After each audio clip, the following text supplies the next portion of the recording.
C'était une vidéo où une jeune personne parle avec son futur soi. Est-ce que vous l'avez regardé? Oui. Bon, bah, je vous demande de faire un petit exercice sur eskatzen dizuet orain zuen etorkizuneko zua edo, bueno, future niari buruz hitz egiteko mesedez. Olano jauna, zurekin hasiko gara.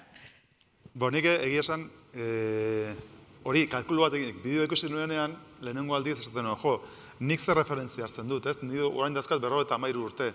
Zein izango da nire future nia, ze daetan jarriko dut muga, ez? Ematen dizkiot, imaginatu 15 urte. Hemendik 15-20 urtera, baina ikuko ditut 70 urte inguru, eta orduan nik ikuko ditut bi egoera nagusi. Bata, ja egongo naiz jubilatua, ez? Beraz, erretiratua eta pensionista bat izango naiz, eta hori nik uste dut relevantea dela, eta bigarrengo bat, iaz jaiozan gure semea, Peru, beraz, izango naiz aita, baina izango naiz 20 urteko mutil baten aita. Beraz, ibilbide guzti horretan, familia egoera berezi bat ekiko dut. Orduan, bi aspektoak, alde batetik, profesionalki aldaketa hau importante, eta bestadetik baita ere, etxean egoera berezi bat. Nik nire burua hemendiko 20 urtera ikusten dut, batipat lan arloak utzita, nire bokazioa garatzen.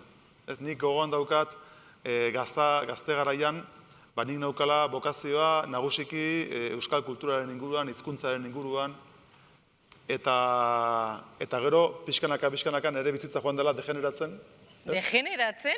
Eta bukatu dut politikan eta erakunde publiko baten, ez?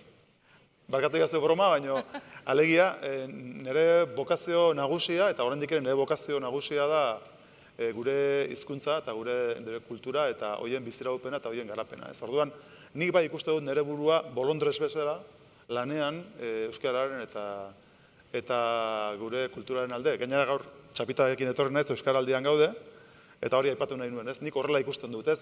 Batipat, lehenago aipatzen zen gazteek egin duten irakurketa horretan, ez? Konpromiso kolektibo batean barruan, norberak heldu bar dio bere konpromisoari baita. Ez konpromiso aukeratzen duen, ze asko daude. Gizartean gauza asko dago egiteko, eta denak dira importanteak. Orduan norberak bere vinkulazio afektibo bat opatu barru, eta nik hor kokatzen dut. Eta noski, gure semea baita ere aldan neurrian goxatu baita ere, eta ongi ez. Oso ondo. Darpon jauna, zuk nola ikusten duzu zure future nia edo future zua?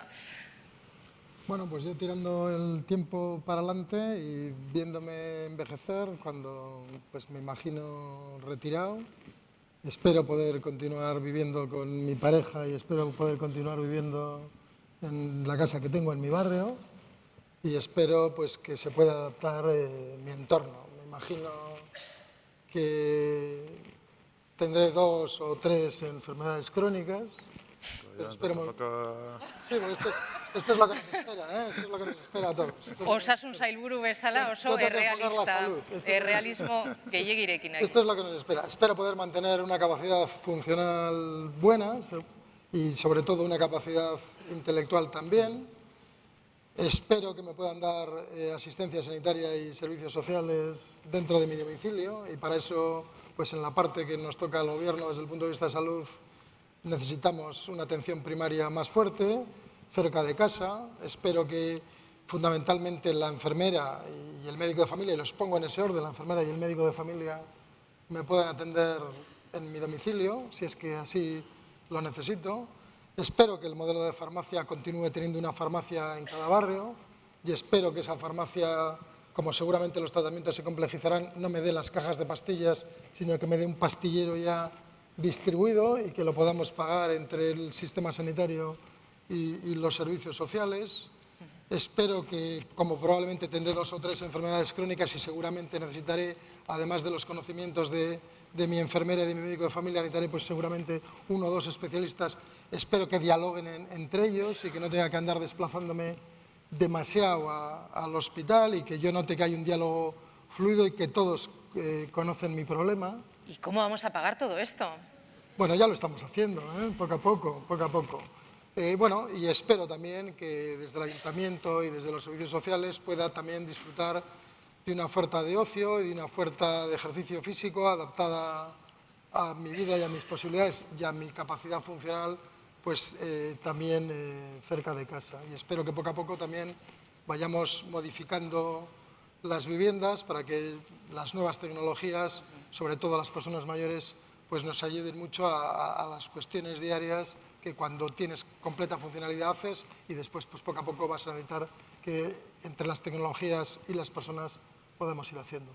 Es que ricasco. Madame Janson, comment vous vous imaginez quand vous aurez 75 ans, disons? Je crois que je vais m'imaginer dans le pays qu'organise M. Darpon. Entzuten da? Parce que je crois qu'il a tout dit. Entzuten da? Bueno. Bai, pardon. mikrofonoarekin, bai, entzuten da, esaten diate horratzean, bueno, bere burua imaginatzen duela, Darpon jaunak imaginatu duen herrian, edo errealidadean. Alors moi j'ai 4 enfants qui sont déjà maintenant grands, donc je pense que j'aurai des petits-enfants.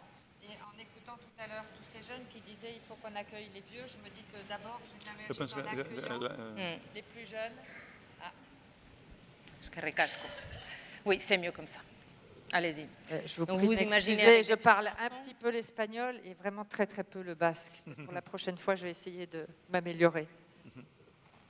Donc, je disais, j'ai 4 enfants, donc j'espère qu'ils sont maintenant assez grands, donc j'espère que je pourrai avoir des petits-enfants. Et j'espère surtout que j'entendais les jeunes tout à l'heure qui disaient nous allons accueillir les personnes âgées qui avancent en âge. J'espère surtout qu'à ma génération, nous allons savoir accueillir les jeunes, leur transmettre ce que nous avons pu apprendre et surtout rester avec eux dans un lien social. Vous avez très bien parlé de la question de la santé. Je voudrais peut-être insister sur le fait que moi, vieillir en bonne santé, si je n'ai pas de lien social avec mes enfants, mes petits-enfants, avec mes anciens amis, avec des nouveaux amis, je travaille moi actuellement comme médecin dans une maison de retraite. Et je vois bien quel est l'isolement. Et je pense qu'un des sujets fondamentaux, ça sera aussi comment je suis en lien avec les gens, comment j'ai envie de vivre, parce que je communique, parce que je suis quand même d'abord un animal qui communique. Excusez-moi, Madame Janson, ulertzen duzue, frantsesa? Bai? Darpon jauna. Unos cascos, por favor. Oui, bueno, estaba muy preocupada pues, por los problemas de soledad que se pueden presentar en muchas personas mayores. Et j'espère, la deuxième chose, c'est que j'espère que nous aurons tous les outils technologiques, que ce soit les outils du domicile, les outils de communication qui permettront à tous les professionnels de santé ou sociaux qui travailleront avec nous de communiquer entre eux pour mieux nous aider. Et puis, toutes les innovations qui vont venir avec l'intelligence artificielle. Je ne sais pas comment on traduit intelligence artificielle en espagnol. Inteligencia artificial. Avec l'intelligence artificielle qui, je l'espère, sera tournée vers la qualité de vie de toutes les personnes qui avanceront en âge avec moi. Et dernière chose, je voudrais choisir l'endroit où je vais vieillir. Et je pense que nous avons un véritable enjeu dans la préparation de lieux de vie qui ne seront pas forcément des maisons de retraite telles qu'elles sont aujourd'hui, mais qui seront des lieux de vie choisis, où je pourrai vivre avec des gens avec lesquels je m'entends. Et ça veut dire qu'il va falloir que j'anticipe. Bueno, eta guzti hau, claro, proiekzioak egitea eta imaginatzea, ez, oso polita da, baina errealitatea ikutu behar dugu, ez, eta Olano jauna, bueno, atzo eta bihar artean, hainbat proposamenez entzun ditugu, ze ikasi dugu bi egun hauetan guzti hau gauzatu ahal izateko? Nik bi sintesi bat egitea erren, ez, bi elementu ikasi ditu dena, ze atzo egon itzan goiz guztian entzuten, izan zen oso interesgarria, eta gaurkoa erentzuteko aukera eduki dut parte batean, eta nolait aipatzeko edo esateko ikuste duzuna da, lehenengo ikasgaia. Lehenengo, aditu batek esaten ziguna atzo zen, gizarteak ez direla zartzen, pertsonak zartzen direla. Orduan, aipatzen dugunean gure gizartea zartzen ari dela, hori ez dela enfoke egoki bat. Zartzen direla pertsonak, ez? Eta orduan, prozesu hori, azkenean, iraultza bat gertatzen ari da gurean, iraultza oso importante bat, olatu oso importante bat demografikoa, eta nik uste dut, asko eta gero ez da gehiago horren jabe garela. Eta hori oso importantea, ze badakizu ez, azkenean tsunamik daukan arrisku nagusia da, gainean eduki arte ez zerala konturatzen, ez? Eta nik uste dut, jendeak gero ez da konstienteagoa dela, arazo importante badaukagula, bat. Bi, ikasi dut, jendea oso optimista dela eta oso positiboa dela. Alegia, badaude komunikazio batzuk eta hizlari batzuk ikuspegi oso ezkorra daukatenak, baina oroar ikusten dudana da jendeak gauzak egin nahi dituela eta transformazio bat martxan jarri nahi dituela. Eta hori nik uste dut guretzako funtsezkoa dela. Haizuzten ere, adin berriren enfokea da esperimentazio aktiboarena, hemen ikusi ditugu gazteak esperientziak eta esperimentazioa martxan jartzen ari direnak eta guk hori behar dugu. Ze ikasi dut baita ere, egiteko daukaguna oraindik ez dakigula nola egin. Eta horretarako funtsezkoa dela esperimentatzea. Orduan, esperimentazio hori martxan jartzea funtsezkoa da. Eta gero, bat aipatzea arren, mundu mailako esperientziak ezagutu behar ditugu, atzo bertan, zuk egin zenien aditu batzuei galdera, ez? Mundu mailan zer referentzi diran eredugarriak, eta batekin gelditu nintzen, da zan Japonekin, ez? Segurunez mundu mailan zahartze prozesu hau lehenengo eduki duen estatu potentea izan dela Japon. Orduan, eure daukatela ja lan asko eginda gu baino lehenago, eta asko daukagula euren gandik ikasteko. Beraz, kasu hori, Japongo kasua ezagutzea eta aztertzea nik uste dut oso interesgarria izango dela. Auzolana mundu mailakoa, ez? Azkenean erronka partekatuak dauzkagu. Bai, azkenean nik uste dut guk ikuspegi humil bat eduki behar dugula, ez? Lurralde txikia gara, daukagun enfoke edo abantai importanteena da daukagun gizarte da giza kapitala. Daukagu egitura sozial bat oso trinkoa, eta beraz komunitatea indartzeko, berrikuntza aurrera ateratzeko, gizarte oso implikatzeko, sare ekonomikoa implikatzeko, ezagutza implikatzeko, administrazio publikoa implikatzeko, guzti horretarako abantaila daukagu. Eta orduan, gure helburua adin berrirekin justu hori da, ez? Estrategia bat martxan jartzea, denak elkarlanean jartzeko, eta horrekin izan referentzi bat gure inguruan da nazioartean mailan. Orain gazteak entzun ditugu, ezberdintasunekin kezkatuta, gizakien arteko ezberdintasunak nola sortu daitezken eta areagotu daitezken, hartze prozesu honekin. Osasun arloan esaterako, ze egiten ari gara Osakidetzan orain, baina nola ekidin, areagotze hori, desoreka horiek, etorkizunera begiraz. Bueno, a ver, yo estoy bastante de acuerdo con lo que acaba de exponer Marc. El problema de la sociedad en envejecimiento hay que enfocarlo como un éxito. Realmente no hay ninguna sociedad que no quiera envejecer y la realidad es que no todas consiguen llegar a la esperanza de vida que nosotros tenemos. Y es verdad que tener muchas personas mayores pues, es un condicionante importante para la organización de la sociedad, pero a la vez es a lo que cualquier sociedad aspira. Por lo tanto, nosotros el envejecimiento yo creo que lo tenemos que tomar claramente como una oportunidad. Una oportunidad que va a exigir una transformación social importante, una transformación social del sistema sanitario, sin ninguna duda, yo creo que ya estamos intentando enfocarlo, una transformación de los servicios sociales. Nosotros, además, por nuestra distribución competencial territorial, el sistema sanitario es una competencia que se gestiona desde el Gobierno, los servicios sociales se gestionan desde las diputaciones y los ayuntamientos, el sistema sanitario es una gran corporación pública, sin apenas copago, los servicios sociales no se prestan tanto desde el punto de vista que el personal sea funcionarios públicos y tiene un copago y son distintos. Por lo tanto, tenemos un trabajo que hacer porque las personas que necesitan de los dos sistemas no les tiene que importar ni tienen que percibir quién gestiona a quién ni quién financia a cuál. Por lo tanto, ahí nos tenemos que pegar en pos del objetivo.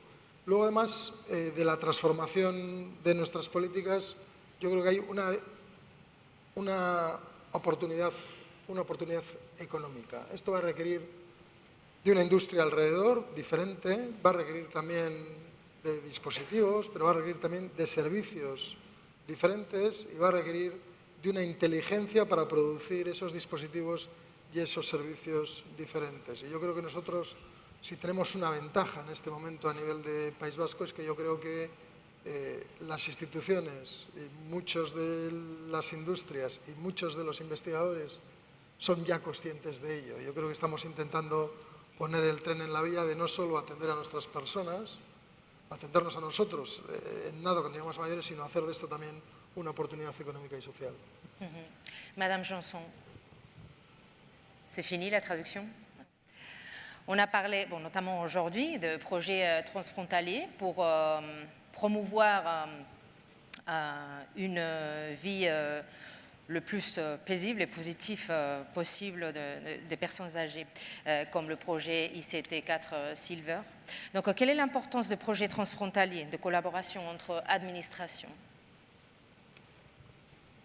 Je pense que, alors, la Nouvelle-Aquitaine est la région la plus âgée d'Europe. Je ne sais pas si vous le saviez, mais nous avons voilà, plus de 30% de notre population maintenant à plus de 60 ans. Et avec donc un enjeu qui est effectivement majeur. Parce que nous devons, comme ça a été dit avant, hein, à la fois transformer notre système social, transformer notre système de santé qui est en cours, arriver à appuyer les entreprises sur l'innovation tout en sachant que cette innovation doit être assez frugale et doit être accessible à tous. Donc il y a des très forts enjeux. Et c'est vrai que ce sont les conseils régionaux qui sont en charge de la coordination de ces enjeux-là. Et c'est vrai que quand nous avons commencé à travailler sur cette silver economy, puisque le terme consacré en France pour l'instant est celui-là, nous nous sommes dit, même si nous sommes 3 régions, nous avons besoin de travailler avec d'autres, parce que en fait, on est à la fois avec un besoin de travailler avec la personne, de comprendre quel est son besoin, quel est le besoin de chaque personne. On en parlait tout à l'heure, on disait les initiatives les plus pertinentes sont les initiatives qui partent de gens qui ont vécu le problème du vieillissement, soit en tant que personne, soit en tant qu'aidant. Et puis nous avons besoin aussi de faire de la recherche, nous avons besoin aussi d'appréhender ça de façon globale et de regarder tous les regards possibles sur ce vieillissement. Et c'est pour ça que, en essayant de construire le gérontopole dont on vous a parlé tout à l'heure, nous avons très vite souhaité que ce soit un gérontopole qui se fasse aussi avec nos voisins du Sud que vous êtes, pour pouvoir en permanence confronter nos façons de regarder le vieillissement et que nos chercheurs, que nos industriels puissent ensemble essayer d'inventer des choses qui soient nouvelles mais qui soient adaptées à tous. Il me semble que ce qui est intéressant dans le travail qu'on a devant nous, c'est en permanence donc de confronter la personne, ses besoins, avec les chercheurs et avec les politiques. Et que c'est de cette confrontation permanente que vont naître les projets. Donc effectivement, le projet qui soit ICT4 Silver, ou bien les projets qui peuvent être portés par l'Eurorégion, puisque vous savez qu'il y a des appels à projets de notre Eurorégion qui peuvent financer des projets communs et que la santé et la Silver Economy font partie des priorités. C'est des projets qui sont très importants pour nous. Ceci dit, une fois que j'ai dit ça, comment on fait? Et c'est vrai que c'est compliqué. On voit bien que là, nous sommes sur 3 langues différentes, 4 avec l'anglais. Il faut que nous arrivions rapidement à travailler ensemble pour savoir quelles sont les modalités de travail que nous mettons en place pour que ce que nous disons là au quotidien, là aujourd'hui, ça devienne une vraie réalité dans le quotidien. Comment on fait pour faciliter la vie des chercheurs pour qu'ils travaillent ensemble? Comment est-ce qu'on fait pour que nos entreprises puissent facilement travailler et communiquer ensemble, malgré les obstacles que sont les kilomètres, la langue, et puis des cultures qui sont des façons de travailler qui sont quelquefois différentes. Comment on crée ce cadre? Voilà, je crois qu'on a travaillé là-dessus. Eta horretarako suposatzen dut, adin berri kongresu hau bezalako topaketak oso importanteak direla, ez? Elkarlanerako esparru hori sortu alizateko? Bai, eta gero nik uste dut hor dagoela, lehenago aipatzen genuen esperimentazio aktiboa, ez? Esperientzi pilotua jartzen dira martxan, baina esperientzio horien helburuetako bat da eskalableak izatea. Alegia, adibidez, ejemplo jartzeagatik, dakizuen bezala, adin berrik edukiko du egoitza bat, ez? Persona nagusientzako egoitza bat Pasaian, berria, eta edukiko du komponente experimental bat, ez? Orduan, hor testatuko dira produktua zerbitzuak eta baita ere politika berriak. Bat niretzako funtsezkoa da, eta atzo aipatzen zen, gaur egun egoitzetan dagoen giroa, hospital giroa izan daiteke, errespetu guztiarekin esan da, baina gaur egun sensazio hori egon daiteke askotan, eta proiektua izango litzateke eta helburua izango litzateke gero eta gehiago norbera bere etxean dagoenaren sensazioa izatea. Eta hori ez da egun batetik bestera lortuko. Hori lan asko eta esperimentazio askoren fruitu izango da. Beraz, egoitzan egiten diren esperientzi piloto guzti horiek arrakastatsuak baldin badira, gu nahi genuke Gipuzkoako egoitza guztietan aplikatzea. Eta zergatik ez, erkidego autonomoan edo baita ere, gure inguruan dauden gainontzeko erregio eta herrialdeetan. Orduan ikuste dut, adibidez, eurek egin dezaketela baita ere, antzeko jarduera bat, dinamika bat, eurek edukiko dituzte euren espezializazioko aukerak eta jarduerak, diferenteak izango dira, eta biztanda osagarria izan beharko dela. Guk ikasten duguna eurekin partekatu, eurek ikasten dutena gurekin partekatu, eta aldan neurrian, berak esan zuen bezala, pertsonen bizitza hobetu, eta geroz eta pertsona gehiagoren bizitza hobetu. Hori da niretzako helburu nagusia. Vous faites, je ne sais pas si vous avez quelque chose à ajouter. En fait, votre micro de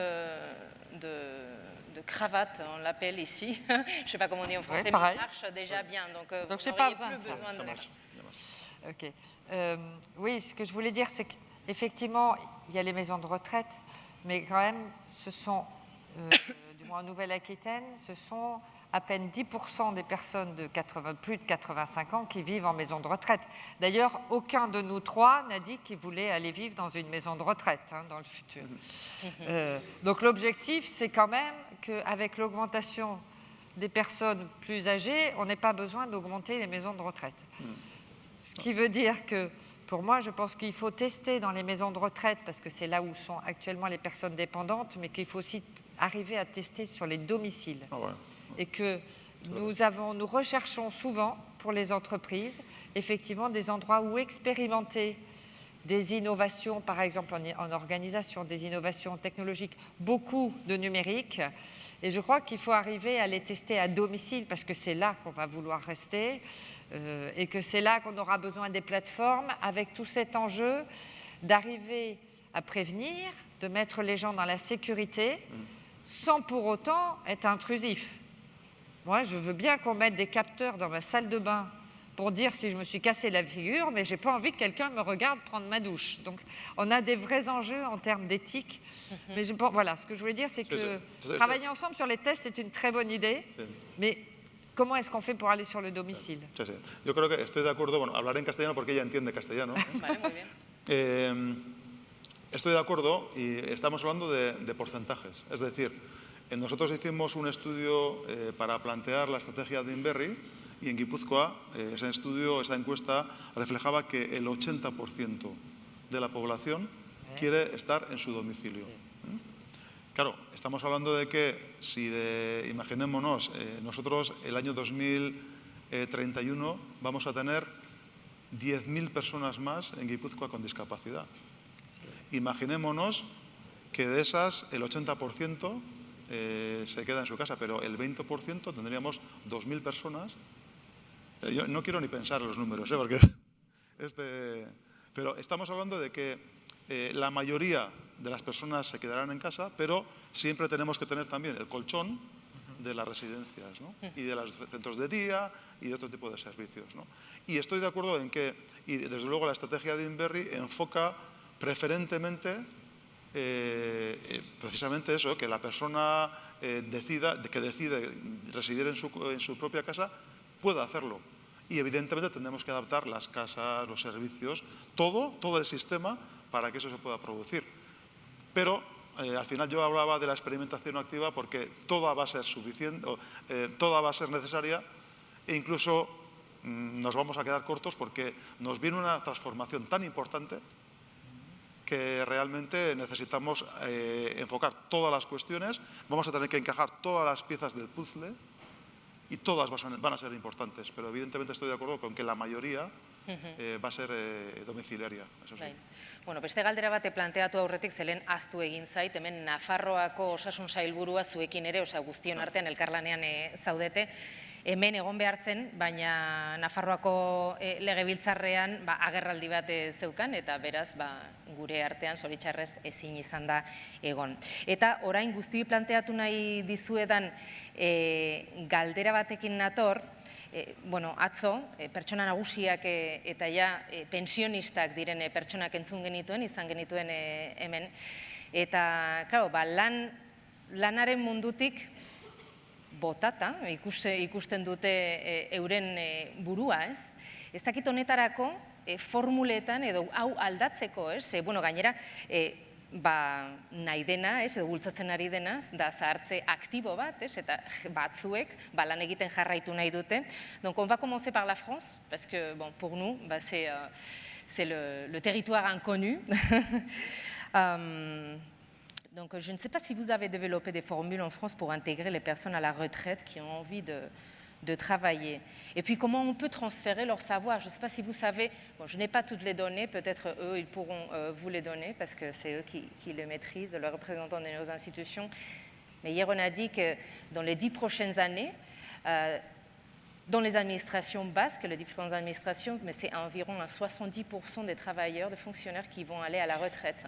Donc on a un énorme défi là, des transferts de savoir, comment on organise tout ça, comment est-ce qu'on est en train de le faire en France, si vous pouvez nous dire. Alors en France, il y a eu une modification de la loi qui déjà a permis aux personnes à la retraite de continuer à travailler.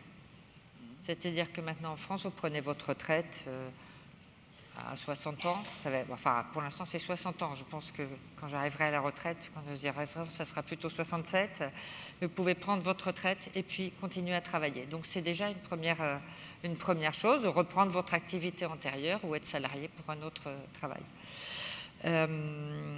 Ensuite, nous essayons, et ça c'est un enjeu je pense de la Silver Economy, de vraiment développer le bénévolat et le bénévolat dans des organisations et de favoriser la formation des bénévoles, leur implication dans des associations ou dans des activités, et le fait que ce n'est pas parce qu'on arrête une vie sociale rémunérée qu'on ne peut pas avoir une utilité sociale rémunérée, qu'on ne peut pas avoir une utilité sociale qui aura une rémunération symbolique ou autre ou sociale extrêmement importante. Donc c'est quelque chose qui est quand même très favorisé par l'ensemble des pouvoirs publics et que nous favorisons. Nous avons des politiques qui favorisent effectivement toute la vie associative. Sur le transfert des compétences, c'est quelque chose qui va devenir de plus en plus important, effectivement. Ça se fait au travers d'un domaine que je connais un petit peu moins bien, parce que c'est moins ma compétence, mais de toute l'aide aux entreprises, de la formation, d'abord, et de toute l'aide aux entreprises dans ce qu'on appelait l'usine du futur, qui est un soutien à l'entreprise et aux dirigeants des entreprises pour justement permettre à leurs entreprises de changer de modèle pour arriver à des entreprises beaucoup plus positionnées et basées sur les compétences humaines, en se disant que les premières richesses des entreprises, c'est les personnes et c'est ce qu'elles savent faire. Donc toute cette question de la transmission de savoir avec le parrainage qu'il peut y avoir entre quelqu'un qui va partir à la retraite et un jeune, ce sont des choses que nous essayons de mettre dans les entreprises, mais pour l'instant, nous n'avons pas de politique nationale là-dessus. Par contre, nous pouvons faire des expériences et des expérimentations sur toutes nos entreprises régionales. Mais c'est quelque chose de très important, effectivement, que ces années qu'il y a entre l'âge de la retraite et l'âge où on commence vraiment à fatiguer puissent être des années socialement utiles et puis personnellement utiles, que ce soit sur le champ culturel, sur le champ social, sur le champ sportif. On voit bien qu'en France, toutes nos associations sportives sont maintenant pilotées par des personnes à la retraite et beaucoup d'associations bénévoles. Le temps de vie professionnel est devenu tellement dense que ce n'est pas souvent pendant sa vie professionnelle qu'on peut le faire et qu'on compte beaucoup sur les jeunes retraités. Et vous savez d'ailleurs ce qu'on dit, on dit oh là là, j'ai un vieux salarié dans mon entreprise, Mais quelques jours après, quand il a pris sa retraite, on dit « Oh là là, c'est un jeune retraité extrêmement brillant ». Oui, en fait, on a discuté hier sur le terme. On devrait même renouveler la terminologie pour parler des personnes, parce que retraite, ça sonne quand même très mal, quoi. Oui. On est retiré. Retiré, le mot anglais est terrible. Effectivement, retiré. Bon, ez da, Euskal Administrazioetan ze asmo daude, bi zentzu hauetan, alde batetik jakinduri transfer hori egiteko orduan, eta, bueno, lanetik kanporatu dituzten eta benetan aktibo jarraitzeko asmoa daukaten pertsona hauentzat. Bueno, yo creo que es obvio que envejecemos, pero llegamos a mayores en muchas mejores condiciones y esto va a continuar así. Es un cambio muy brusco del trabajo activo a de la jubilación. Ya yo creo que tenemos que buscar fórmulas para no perder a aquellas personas que tienen mucho conocimiento y que no pasen de la mañana a la noche a nada. Otra cosa es que, evidentemente, también el mercado laboral no tenemos que coparlo con personas mayores, porque uno de los grandes problemas que tenemos son también la gente joven, por lo tanto hay que dejar hueco para la gente que venga detrás. Pero hay que buscar fórmulas para, en la medida de lo posible, aprovechar el conocimiento, permitir una oferta de ocio y permitir también desarrollar los hobbies y el ocio, pero poder utilizarlos. Yo creo que vamos un poco por detrás que otras sociedades, pero yo creo que estamos articulando poco a poco voluntariado y eso yo creo que es importante. Hay aspectos donde desde el punto de vista de la administración o desde el punto de vista de la empresa no llegamos y que se pueden definir como situaciones en que laboralmente no contratarías ese servicio, pero que personas jubiladas que tienen mucho conocimiento en su campo pues pueden ayudar mucho y esto en otros entornos se ve. En mi propio campo específico del sistema sanitario, si nos marchamos a Escocia, a Suecia, a Dinamarca, veremos que a la entrada de los hospitales hay una oficina de voluntariado con tareas absolutamente definidas, con personas activas que conocen bien el hospital, que acompañan a gente, que resuelven muchos temas. Yo creo que eso es importante. En mi campo también las asociaciones de pacientes, usuarios, son cada vez más importantes y además es muy importante que se profesionalicen y cada vez vamos a tener más trabajo conjunto desde las diferentes administraciones con ellos. Yo veo mucha gente de mi entorno también que se jubila y hace un repaso de dónde, en qué sector encuentra una asociación a la que puede continuar estando activo, igual no una jornada laboral entera, pero sí y se siente francamente satisfecho. Yo creo que no lo hemos articulado hasta la fecha desde las instituciones, pero evidentemente es ya una necesidad y tenemos que hacer el esfuerzo de articularlo y de articularlo con la sociedad civil, que es la que nos lo está demandando. O sea, abrir este melón en breve, yo creo, porque con la que nos viene... Guke, adibidez, ni parte hartu nuen hilabete honetan nagusilanek egin zuen kongresu bat, eta nagusilanen eta parte hartu zuten guztien ikuspegia zan nik eman nion hitza, irudikatu nuen hitza zan empoderamentua, ez?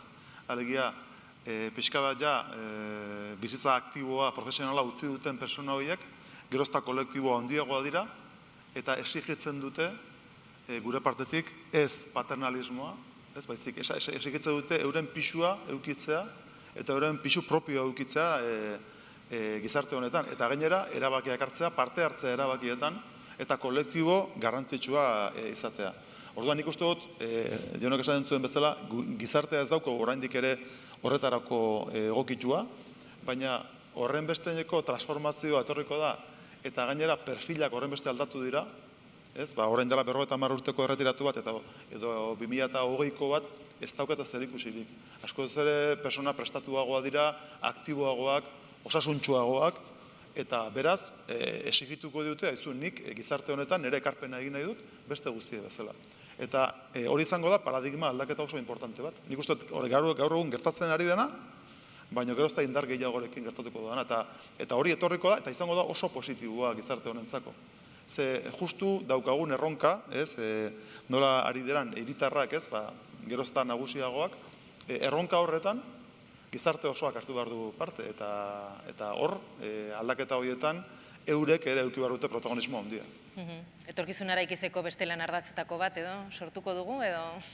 Bai, hor nik uste dut etorriko direla berriro esperientzi pilotoak, jarriko ditugu tresna berriak, testatuko dira, ondo balima dira, eskalatuko dira, zabalduko dira. Nik uste dut hor, azkenean, nire partetik bintzet daukadan ikuspegi nagusia arlo horretan da, eta lehenago ikusi dut, belaunaldien arteko lotura hori estutu din beharko dugula, eta danantzako izango duela ona. Eta hori, egingo dugu, esperientzi konkretuen bidez, errealidadean pausoak emanaz, eta hori gero gizarte osora edatuz. Nik uste hori dela gu daukogu bentzet, adin berrerekin daukogun intuizio importantenetako bat. Eta ondo kokatuta dago Gipuzkoa, Euskadi, ikerketaren eta eremu soziosanitarioaren alorrean, Darpón jaunarekin hasiko naiz, azkenean ikerkuntza zahartzaro osasuntxu baten aldeko esfortzuak alor sanitarioan edo osasun arloan asko daude zentratuta, beraz, zurekin hasiko naiz. Nola dago kokatuta Euskadi beste batzuekin konparatuta? Bueno, a ver, yo creo que desde el punto de vista sanitario ya estamos inmersos en la transformación para afrontar el envejecimiento. No sé si se lo oye. Est-ce que on peut prendre le micro pour M. Darpón, s'il vous plaît? Porque... Ouais. Es que como no se le oye... Sí, acércate un poco. Bueno, por si acaso... A ver, yo decía que yo creo que desde el sistema sanitario ya estamos afrontando la transformación que nos supone el envejecimiento. De hecho, nuestro actual plan de salud, que tiene 5 áreas estratégicas definidas, una de ellas es la atención al envejecimiento. En la legislatura actual, en las prioridades que marcamos también al inicio de la legislatura, una de ellas era la mejor atención al envejecimiento, incremento de enfermedades crónicas que conllevan y dependencia. Hemos llevado a cabo una transformación de la gestión y de la prestación sanitaria de los hospitales y de los centros de atención primaria para que hagan una gestión conjunta y que el objetivo que tiene finalmente es el diálogo conjunto entre los clínicos y las enfermeras, tanto de atención primaria como atención hospitalaria, para hacer un enfoque conjunto de las necesidades en salud de las personas mayores.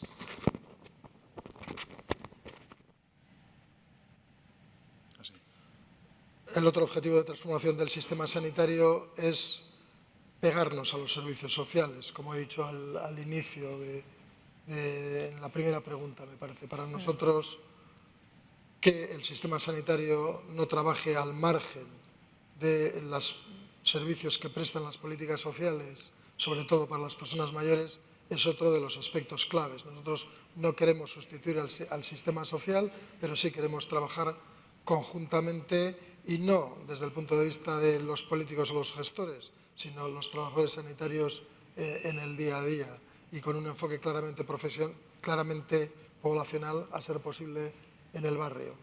Para nosotros, la otra gran línea es dirigir parte del esfuerzo de la investigación sanitaria en ciencias de la salud al envejecimiento como un área también prioritaria, que no solo seamos capaces de enfocar la atención oncológica o la atención a enfermedades neurodegenerativas o la atención a enfermedades cardiovasculares, sino que contemplemos también el envejecimiento como una entidad en su conjunto. Yo ahí tengo que congratularme de que concretamente en el territorio de Guipúzcoa, en el Instituto Sanitario de Bidonostia, una de las 8 líneas prioritarias definidas en investigación es el envejecimiento.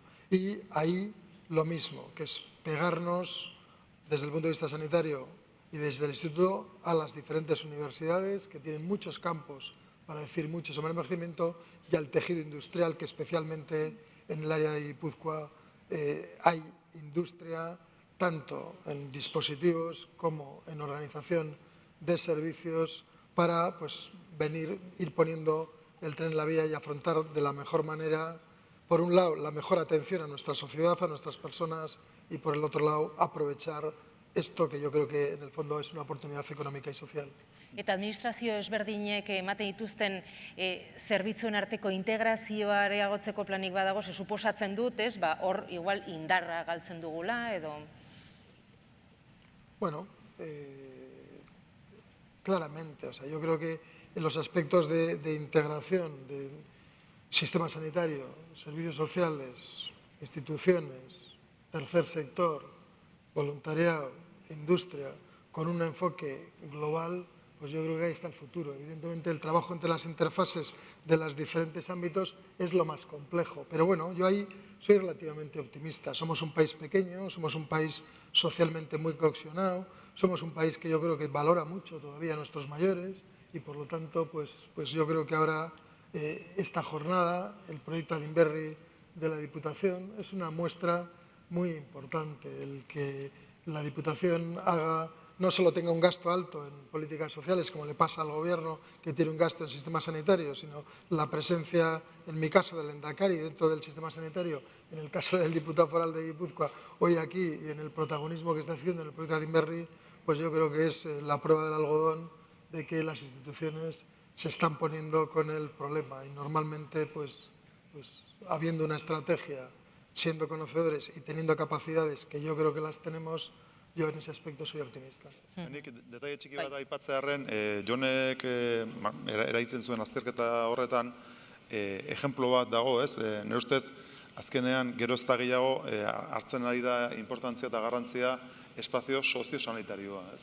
Orduan, efektibamente daukagu, soziala diputazioa, sanitarioa zera gobernuaren esku, baina egia da, elkarlan guneak sortzen ari direla, bat adibidez niretzako oso garrantzitsua, guretzako funtsezkoa da, Eibarko ospitalean sortuko diren plaza soziosanitario batzuk, ez? Orduan, elkarrekin egiten ditugunak, eta horrek nik uste dut, ematen digula bidea, bueno, ezken elkarlan bat egin behar dugula, hasi garala, eta segurunez, geroz eta gehiago egin beharko dugula elkarlan hori, baina jaz, dagoeneko hasita gaude, eta ematen diogu importantzia arlo horri. Je ne sais pas si, Madame Janson, bon, je pense que vous connaissez au moins un petit peu les services sociaux et sanitaires d'ici, du Pays Basque, Euskadi. En le regardant depuis la Nouvelle-Aquitaine, est-ce que vous avez quelque chose dont vous disiez, bah, tiens, c'est pas mal, quoi. Ou, parce que je ne pense pas que vous allez nous critiquer beaucoup ici. Donc, enfin, si vous voulez, allez-y, hein, on est prêt à tout écouter. Non, mais vous allez peut-être, enfin, j'espère que vous n'allez pas être surpris. Moi, je vous regarde avec beaucoup d'envie sur votre système de santé. Et M. Le Darpon le sait parce qu'on en a déjà parlé. Vous avez ici, au Pays Basque, un système de santé qui est organisé comme je rêverais d'organiser le système de santé si j'avais le pouvoir de le faire dans ma région. Vous avez un système de santé qui est organisé, où tous les professionnels communiquent. Alors j'entends bien qu'il y a peut-être à intégrer dedans du social, mais où il peut y avoir une vraie analyse du travail, où vous prenez en charge les gens, où ils sont vraiment pris dans une équipe. Moi, c'est l'impression que j'ai eue en travaillant sur ce système de santé, où les différents niveaux de pathologie et de complexité sont vraiment pris en charge, avec votre niveau 1, où les gens vont bien, si j'ai bien compris, un niveau 2, où on va voir son médecin quand on est malade, et un niveau 3 qui est beaucoup plus spécialisé. Vous avez réussi à intégrer tout cela. Nous avons en France et en Nouvelle-Aquitaine un système de santé qui est libéral, plus que et national,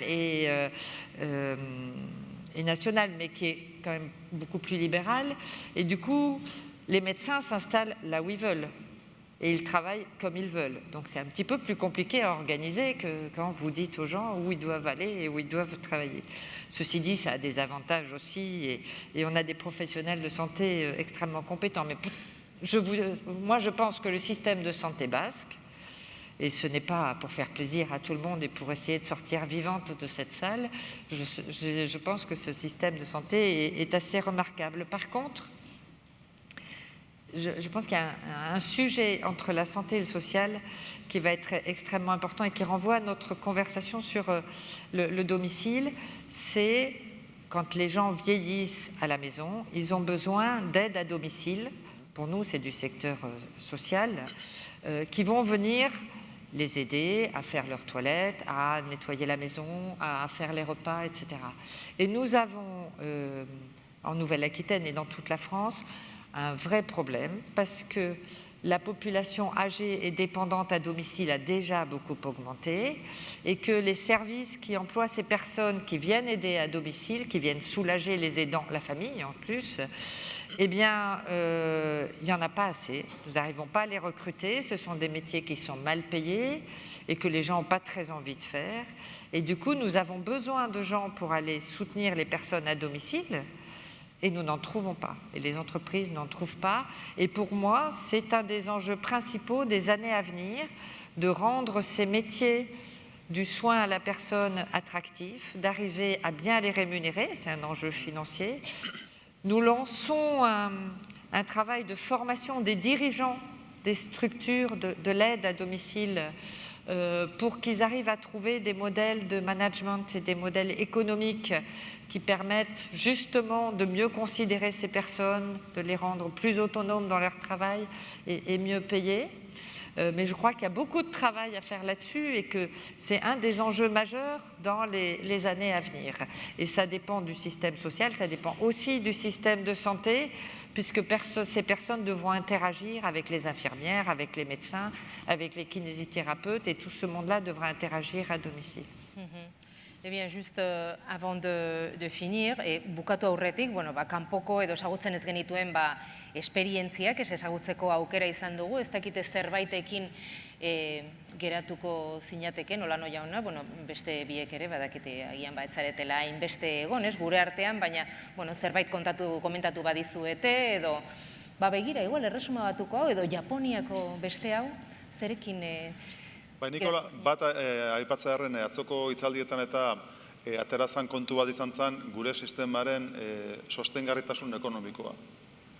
Orduan, erresuma batuatik etorri zen, Kataluniako emakume bat zen, baina erresuma batuan London School of Economics ikerlaria denak, izen ez du gogoratzen, baina nola nire berak aipatzen zuen, enfokatzen zuen atal hori bereziki, eta nik uste dut hor garatu beharra daukagula estrategia integral bat.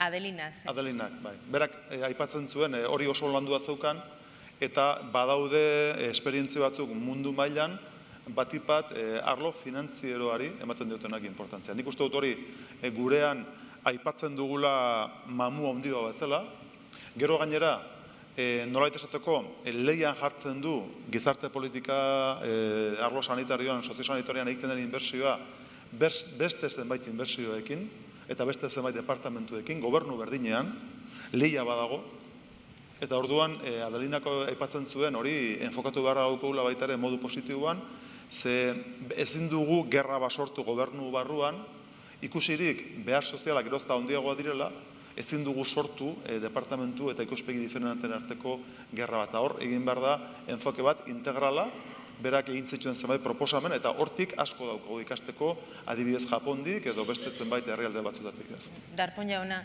zuretzat, aldago inspiratzen zaituen sistema, osasun sistemarik edo arreta soziosanitariorantze zuzenduriko sistemaren bat? Bueno, a ver, todo el mundo tiene un modelo. Si nos fijáramos en resultados, nosotros tenemos un sistema sanitario, agradezco mucho las palabras de François, yo creo que funciona aceptablemente bien y evidentemente siempre hay muchas áreas para mejorar. Si tuviéramos que mirar un sistema sanitario, yo creo que nosotros continuaríamos inspirándonos en el modelo de lo que venimos a llamar un sistema nacional de salud, que es el modelo Beveridge, no el modelo bismarckiano que más predomina en Alemania o Francia. Yo creo que nosotros estamos cómodos con el modelo del Sistema Nacional de Salud y probablemente en el entorno europeo, en una sociedad envejecida como la nuestra, en un modelo financiado íntegramente por impuestos y sobre todo buscando los mejores resultados, pues yo miraría a Suecia. A Suecia. Et Madame Janson, à part le système basque? S'il y a des choses à l'étranger, je crois que les Belges et les Suisses ont, alors j'ai pas pu assister ces 2 jours, ont vraiment des expériences extrêmement intéressantes. Je sais qu'en Suisse, les jeunes qui sont en prison, il y a eu une expérience avec eux où ils leur ont appris à coder et ensuite ils les ont mis, nous on dit les geeks, on les met à la cave avec des pizzas et du coca et ils leur ont expliqué, leur montré comment vivaient les personnes âgées. Ils leur dit maintenant que vous savez faire du code informatique, eh ben, essayez de fabriquer des innovations pour les personnes âgées.